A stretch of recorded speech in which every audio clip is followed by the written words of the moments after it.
Hi mga mi! Welcome back sa ating page. Ito yung reel ko kahapon mga mi, yung nananahi na nga ako ng ating mga black ribbons. Syempre kapag black ribbons mga mi is marami ding naghahanap. Tapos ito rin yung ginagamit ko mga mi dun sa ribbonet ko. Itong gagawin ko mga mi is pwedeng ang lagyan ng ribbon, pwedeng hindi rin. I-overlay ko na nga sa screen mga mi yung mga size nitong mga tinatahi ko. Syempre nga mga mi, isi-share ko din sa inyo kung ano yung ideal size para sa akin. Iba-ibang size nga yung nasa screen mga mi, mamili na lang kayo kung ano yung gusto nyong maging ideal size para sa inyo din. Ganyan na nga yung magiging itsura niya mga mi pagkatapos ko nga siyang tahiin. Bukod nga sa satin fabric mga mi is gumamit din ako ng telang jacquard ba yung pag-pronounce dyan. Hindi ko alam, ipa-flash ko lang din sa screen mga mi. Tapos syempre mga mi, plaplansyahin natin para maganda nga yung pagkakaribon niya kapag inassemble na natin. Bali sa pagpaplansya mga mi is sinupi ko na nga rin siya para makita natin yung pinakagitna. Tapos mga mi dito sa pinaka-center natin is tinahi ko na nga siya ng diretso para dire-diretso na rin tayong maglagay mamaya. Tapos bibigyan ko lang din kayo ng idea mga mi kung paano nga tayo mag-aayos. Meron na rin akong mini vlog ng ganito mga mi, yung paggawa ko ng ribbonet. Syempre ibang design yung nandun mga mi, tapos ibang design din naman yung gagawin natin ngayon. Tapos mga mi, gumagamit din pala ako ng soft tool na fabric. Ito naman mga mi is pandagdag ko din sa design. Syempre mga mi, mas maganda kasi pag iba-iba din yung design ng ribbonet para wala kang katulad. Tapos gumagamit din ako mga mi ng satin ribbon. Sa akin mga mi kasi is random na talaga yung design. Kung ano na lang talaga yung naiisip ko. Dito sa vlog na to mga mi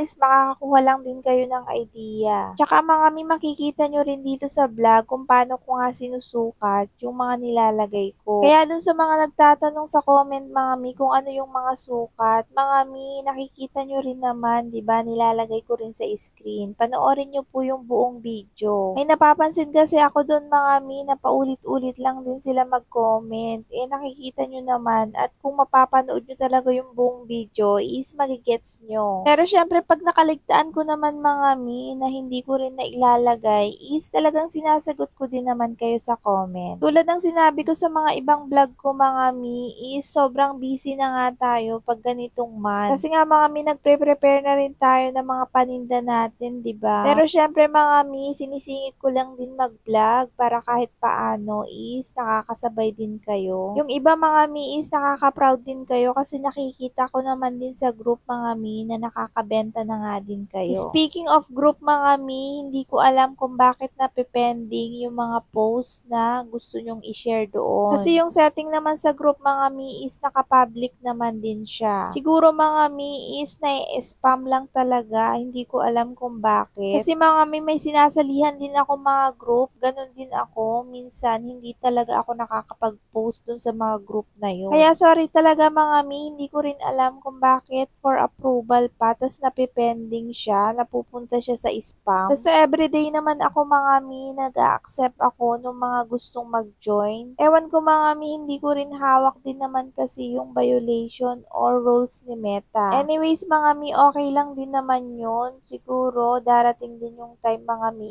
is hindi na ma-spam yung mga post. Kasi mga mi, yung iba na-spam nung una tapos ngayon is nakakapag-post na rin sila. Uulitin ko mga mi ha, open group po yun. Hindi ko talaga alam kung paano nagkaka-violate sa ganong group. Anyways mga mi, ito nga palang ginagawa ko is hindi ko pa siya lalagyan ng net kasi nga wala pa akong net tsaka out of stock pa dun sa ino-orderan natin. Yung mga link mga mi na sinishare ko is dun lang din talaga ako umu-order. Pero pag sinare ko na mga mi tapos ang dami nyo na rin nag-order, talagang nauubusan. Kaya pag nag-share ako mga mi tapos alam nyong kailangan nyo na is i-check out nyo na rin kasi talagang nagkakaubusan din mga mi. Bali nga pala sa pag-assemble mga mi, dyan sa binigay kong size is bahala na rin kayo kung ano yung pagpaparisin nyo. Basta sa akin mga mi is kumukuha lang din ako ng maliit na size tapos isang malaki. Tapos syempre mga mi, mag-iisip na lang din ako ng pinaka-design katulad niyang tool mga mi. Maganda rin yung tool mga mi, pandagdag design, gagawin natin pinaka-tail niya. Hindi rin masyadong mahaba mga mi yung ginagawa ko kasi nga sa amin is ginagamit namin ito sa choir. Syempre mga mi, iaakma lang din natin dun sa paggagamitan. Pero syempre mga mi, depende pa rin sa inyo kung anong size yung gagawin nyo, kung anong size yung gusto nyong kalalabasan. Itong ginagawa ko mga mi is binibigyan ko lang din kayo ng idea. Tapos mga mi, kapag nagawa na nga natin yung mga design na gusto natin, is ganito nga lang din ako magdikit nitong clip niya. 10cm yung gamit kong clip mga mi sa mga ribbonets ko. Basta kung gusto nyo ring matibay mga mi, is huwag nyong titipirin sa glue. Okay lang din naman mga mi na napupuno sa glue kaysa naman yung kulang. Tapos yung center mga mi, di ba sabi ko sa inyo mahaba na siya, saka ka lang magpuputol mga mi kapag napaikot mo na nga. Makikita nyo dyan sa video mga mi kung paano ko iniikot yung pinaka-center niya. Wala tayong sukat dyan. Kasi nga kapag napaikot ko na siya dyan sa clip mga mi, tsaka sa ribbon, is saka lang din ako nagpuputol. Kung mapapansin nyo mga mi sa video, is saka ko lang din binabalikan yung isang ribbon kapag tuyo na yung dinikit kong clip. Kasi mas gusto ko mga mi yung tumitigas muna yung glue kapag naidikit ko nga yung clip, saka ko siya lalagyan ng pinaka-center natin. Pero syempre mga mi, depende pa rin naman yan sa inyo. Ito kasing sa akin mga mi, sinishare ko lang din. Kung may mga iba naman kayong techniques mga mi, is yun yung gawin nyo. Tapos mga mi, ito na nga yung naging resulta ng mga naisip kong design. Per order lang din ako dyan mga mi. Tapos kapag pinost ko nga online, is isa lang talaga yung items. Hindi na siya nauulit. Basta mga mi, unahan na lang sila kung sino yung unang makakapag-mine ng design na yan. Bali, wala pang net yan mga mi kasi nga hindi pa dumating yung order ko. Thank you for watching mga mi. Sana is nakakuha din kayo kahit paano ng idea. God bless sa ating lahat mga mi. More benta to us.